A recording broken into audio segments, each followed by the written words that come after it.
मराठी, सकारात्मक पारदर्शी पत्रकारिता। मिरज टाकळी रोडवर भीषण अपघात, दुचाकींची समोरासमोर धडक, 4 जण जखमी, 12 वर्षीय मुलीचा मृत्यू।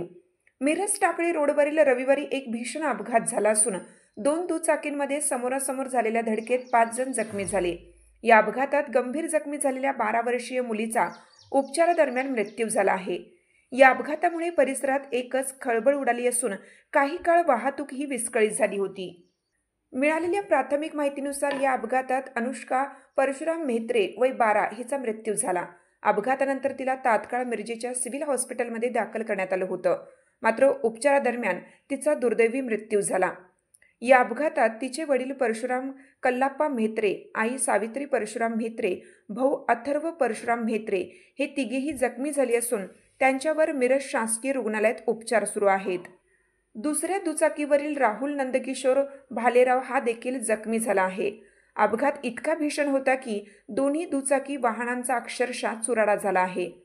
स्थानिक नागरिकांनी घटनास्थळी धाव घेत तातडीने मदतकार्य सुरू केलं। जखमींना तात्काळ रुग्णालयात दाखल करण्यात आलं।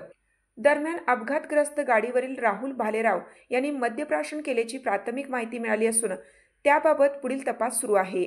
दोन्ही दुचाकींचा वेग जास्त होता, ही बाबही या अपघातास कारणीभूत ठरल्याचे बोलले जात आहे।